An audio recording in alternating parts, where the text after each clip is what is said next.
C'est avec une prière que se clôturent les 4 jours sur le Mobile Money Banking et la digitalisation à l'hôtel du fleuve Congo-Kempinski de Kinshasa ce 20 octobre 2018. Organisé par Card Order Community, une organisation basée à Bruxelles en Belgique, ces journées ont connu le coaching et les conférences liées à l'inclusion financière en Afrique. Avec l'aide de plusieurs partenaires comme la Fédération des entreprises du Congo, EcoBank avec son application UnionPay et autres, plusieurs experts ont conféré avec les participants, les inspirant sur plusieurs thèmes. Bonjour. Ok, c'est bon. Je reprends au nom de Hiram Kalonji. Je suis consultant en développement stratégique des affaires et je suis formateur en entrepreneuriat et en développement personnel des jeunes personnes entre les âges de 14 à 25 ans à nos bureaux à ITEX Africa. Bonjour. Oui, bonjour monsieur. Bonjour. Bonjour. Oui, je m'appelle Paulin Kabea. Je suis président national du groupe de réflexion pour l'émergence du Congo, dans GREC-KG en sigle.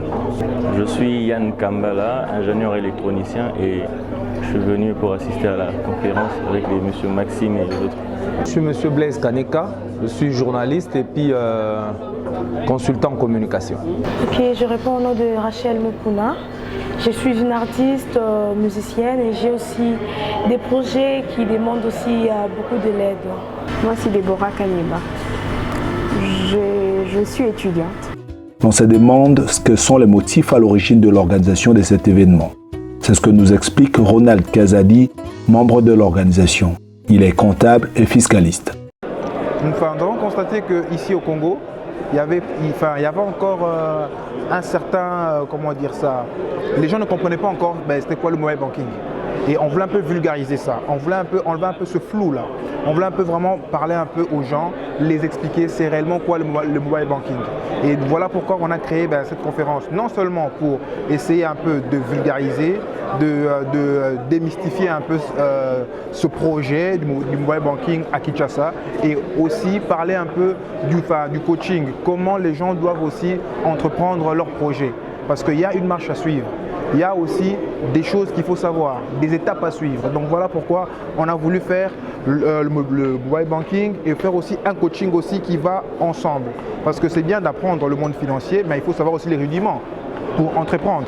Donc voilà pourquoi on a été motivé par ça, parce que nous avons vu que le peuple congolais a vraiment faim de pouvoir apprendre, mais les outils, les formations nous manquent parfois. Donc voilà pourquoi on a bondi sur cette occasion pour réaliser ce projet qui est magnifique pour nous. L'un des intervenants est venu de Montréal au Canada. Maxime Victor est l'auteur de l'ouvrage 40 ans de prison ou 5 ans de travail forcé, les 7 stratégies pour bâtir une entreprise à succès. Ayant débuté ses activités dans la vente des casquettes, il tient aujourd'hui une école de formation sur l'entrepreneuriat. Maxime a entretenu les participants sur les actes à poser afin de devenir entrepreneur. Il nous donne sa réponse sur les points évoqués. Bien sûr, je parlais de différents sujets. Tout d'abord, les 5 étapes pour démarrer un projet. Comment se lancer? Parce que souvent, il y en a plusieurs qui ont des projets, ils ont des concepts, ils veulent se lancer, ils ont des peurs, ils ont des craintes. Et on met souvent ça sur les circonstances extérieures, telles que le gouvernement qui ne nous aide pas, c'est la famille qui a fait quelque chose. Mais la réalité, c'est la solution est en nous. Si les gens veulent réussir, si les gens veulent se lancer en affaires, si les gens veulent mettre une entreprise sur pied et faire de l'argent à la fin, il faut qu'ils prennent eux-mêmes la décision de passer à l'action.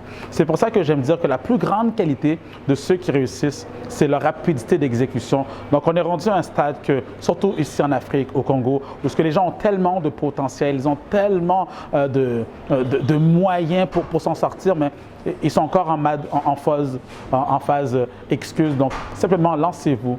Parce que la qualité de l'entrepreneur, c'est une personne qui apporte des solutions et il est payé pour cela. Le meilleur miroir qu'on peut avoir, c'est les livres. Les livres, lorsqu'on lit un livre, c'est ça qui nous permet non seulement de se rendre compte qu'on a un potentiel, de se rendre compte qu'il y a des solutions, de se rendre compte qu'on peut réussir, d'où l'importance de la croissance personnelle. Le succès n'est pas quelque chose que l'on court après, c'est quelque chose qu'on attire vers nous lorsqu'on se développe comme personne. Alors, comment se rendre compte? Lire des livres, c'est très important. Et comment réussir en business? Comment se lancer en affaires? Très simplement, regardez les problèmes. Si vous voyez qu'il y a autant de problèmes autour de vous, les circonstances, le contexte, c'est bon, problème est égal opportunité. Et opportunité est égal argent.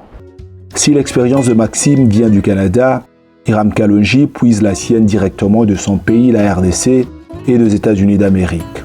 Expert en stratégie, Il montre le détail pouvant permettre à tout participant de mettre en place ses plans d'action et se démarquer chacun dans le domaine qui est le sien. J'ai parlé sur comment établir ou développer des stratégies pour se lancer dans un marché niche en tant qu'entrepreneur. Et pour moi, ce ne sont pas que des théories, parce que ce sont des choses que j'ai eu à appliquer personnellement. Je vois comment ça marche pour moi et je l'ai essayé et ça a marché sur 6 pays, sur 2 continents différents. Et j'en suis convaincu en fait.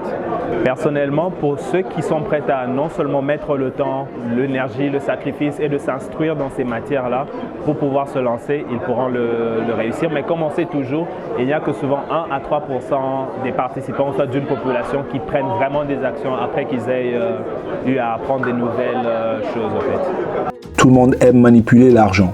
Cependant, peu de manipulateurs maîtrisent sa gestion.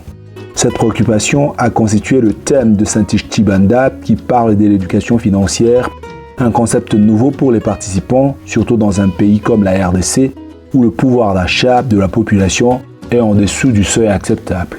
Aujourd'hui, j'ai intervenu sur l'éducation financière. Donc, notre objectif était de pouvoir montrer un peu à l'assistance le pourquoi, le besoin que les gens ont sur l'éducation financière. C'est vrai, aujourd'hui, le monde a tendance à l'entrepreneuriat, mais il faut montrer quand même à ces jeunes l'importance de l'éducation financière parce qu'ils auront à gérer de l'argent, donc ils doivent savoir comment ils doivent gérer cet argent, comment, par exemple, faire la différence entre sa poche et l'argent de l'entreprise. Donc c'est pour cela que nous avons intervenu pour pouvoir les aider dans ce sens-là. C'est une question de sensibilisation. C'est une question de sensibilisation. Si on se met à sensibiliser les gens, à former les gens, c'est possible. Parce qu'ailleurs, ça a marché. Les gens arrivent à respecter leur budget, ils arrivent à élaborer des budgets ou à épargner. Donc ici aussi, c'est possible. C'est vrai, les gens ont toujours tendance à dire qu'ils ne gagnent pas beaucoup d'argent, mais on a toujours les tactiques de pouvoir les montrer comment ils peuvent y arriver. C'est possible. Certaines opinions pensent que la réussite dans l'entrepreneuriat est également liée au spirituel, à la croyance religieuse. C'est le cas du pasteur Nzola Tima qui avance les mises en garde multiples devant former, selon lui, un tout dans l'entreprise que bon nombre de participants pensent créer. J'ai plus intervenu sur les fondements dans les affaires, aider les jeunes à savoir qu'il n'y a pas d'abord l'argent, mais il y a aussi des valeurs. Il y a l'intégrité, il y a l'honnêteté qu'il faut tenir compte dans les affaires. Aujourd'hui, quand nous regardons tous les scandales qu'il y a à travers le monde, c'est simplement parce que les gens n'ont pas gardé les valeurs. Même au niveau de la famille, les familles sont disloquées. Donc on a voulu remettre les choses à leur place afin que les jeunes qui vont maintenant se lancer dans le marché de l'emploi, qu'ils sachent qu'il y a beaucoup de choses à faire, beaucoup de choses à corriger et il n'y a pas que l'argent. Et surtout valoriser notre culture, notre identité. Quant aux participants eux-mêmes, ils étaient nombreux à venir, chacun avec son problème, mais à l'issue de ces 4 jours, ces problèmes se transforment en opportunités car ils sont maintenant outillés pour y faire face ou mieux encore, y trouver des solutions. Telles qu'ils ont appris, un entrepreneur est celui qui se fait rémunérer parce qu'il trouve solution aux problèmes des autres. Et au fait, dans cette conférence, j'ai aussi retenu beaucoup de choses. Comment est-ce que je peux monter une entreprise qui pourrait m'aider l'un de ces jours dans des pays différents, comment est-ce que je peux m'investir dans certaines choses. Et c'est très encourageant de voir ceci. Ça m'a encore encouragé de continuer la vision que j'avais, de ne pas baisser le bras. J'ai retenu beaucoup de choses parce que je veux me lancer en entrepreneuriat, mais ce qui me manquait, c'était une certaine connaissance. Et en venant ici, j'ai compris aussi que l'entrepreneuriat, c'est un monde concis, qu'on ne peut pas entrer comme on veut. Donc, il nous faut certaines informations qui nous permettent au fait, à survivre au fait, dans ce monde d'entrepreneuriat. Et en venant ici, j'ai acquis beaucoup de connaissances, en tout cas, en entrepreneuriat. Comment, au fait, lancer mon entreprise, comment former un projet, comment trouver le financement. Donc, j'ai vraiment eu tout ce qu'il me fallait.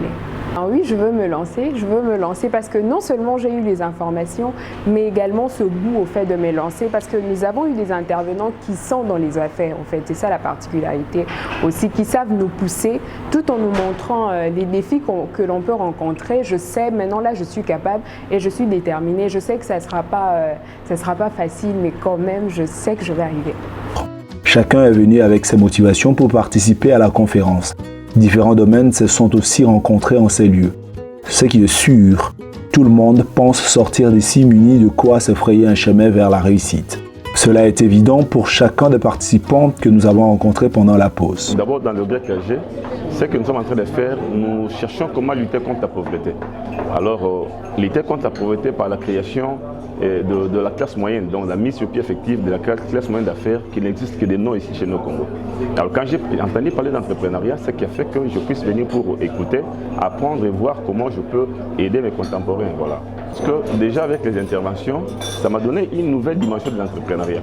J'ai appris beaucoup de choses normalement que l'on doit faire sur le terrain. Comment coacher les autres, comment mettre sur pied une entreprise, comment évoluer, comment trouver un financement, comment avoir confiance en soi, en fait plein de choses. Mais avec l'électronique, d'abord c'est un sujet dans lequel il faut d'abord être beaucoup autodidacte et c'est un domaine dans lequel on a tendance à beaucoup créer, à essayer d'innover un peu. Et on se lance souvent dans l'entrepreneuriat comme tout le monde, un peu à l'aveugle. Et aujourd'hui, on vient de comprendre que oui, tout le monde peut être entrepreneur, mais tout le monde ne sait pas vraiment comment s'y prendre. Voilà pourquoi beaucoup qui essayent foncent directement droit dans le mur. Alors, on nous a donné beaucoup d'astuces, parmi lesquelles j'ai pu retenir le plan d'action que le deuxième intervenant venait de parler. Comment avoir un plan d'action pour réaliser ces projets. Et on ne devait pas se lancer seulement à l'aveugle comme ça pour commencer à aller chercher des solutions sur terrain, mais avoir déjà un plan avant d'agir. Très pertinent et important parce qu'on s'est rendu compte que si nous n'entreprenons pas, si nous ne parvenons pas à avoir assez d'astuces pour faire bouger les lignes, nous ne pouvons pas aller de l'avant. Je suis venu apprendre, c'est quand on apprend qu'on grandit, qu'on devient grand, c'est quand on apprend qu'on parvient à avoir assez de matière pour faire bouger les lignes. Je crois que mieux vaut que je puisse agir plutôt que de parler. À la sortie de la conférence, plusieurs ont pris la décision de monter des entreprises car chacun se sent encouragé et outillé pour aller de l'avant. La RDC est certes un pays à problème où les réalités qu'elle rencontre ailleurs y sont complètement différentes.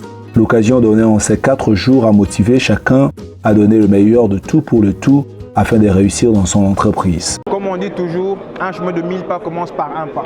Même s'il y a la difficulté, mais l'un n'empêche pas l'autre. On doit continuer toujours petit à petit, à la vitesse de la mer, petit à petit avancer et on va y arriver. Parce que si on s'attarde parce que le Congo n'est vraiment pas très développé par rapport à d'autres pays, on ne fera jamais rien. Alors donc nous, on fait avec. Sinon, le pays sera toujours en retard et c'est pas bon pour nous en fait, Congolais que nous sommes, que vous êtes. C'est vrai, c'est une cour une tangente au fait qui nous ont régi pendant plusieurs années, mais seulement il faut qu'il y ait des personnes de succès parce que si on regarde réellement, il y a beaucoup de gens au fait qui ont eu à réussir pendant une période, mais on n'a pas eu des succès prolongés pendant plusieurs années. Quand on aura ces personnes de référence, les gens maintenant vont chercher à les connaître, à les imiter et à pouvoir faire comme eux, et voire même plus grand. Et quand on va commencer à divulguer ces nouvelles façons de voir les choses, de voir la vie, d'approcher à la vie, on va commencer à se détacher de ça et à se lancer dans cet équilibre parce que les croyances qu'on trouve beaucoup, parce que c'est ça qui régit notre façon de voir les choses. Alors il faut maintenant créer cet équilibre en fait. Je me dis, les multiples problèmes, ce sont des opportunités. C'est en fait ça que j'ai appris. Parce que moi je pensais que c'était des problèmes, mais aujourd'hui je découvre qu'en fait ce ne sont pas des problèmes. Parce que je voudrais qu'il y ait des problèmes parce que ce sont des opportunités qui nous permettent en fait de gagner. Voilà, c'est ça. Cette conférence n'est qu'une première. Les participants, tellement intéressés par les différents thèmes, ont convenu de poursuivre les discussions en dehors des salles, mais surtout de mettre en place une synergie de manière à ce que toutes les leçons apprises soient transformées en action et que de ces expériences, l'on palpe les résultats d'ici quelques années. Ainsi, l'année 2019 va constituer une occasion d'organiser une autre conférence du même genre.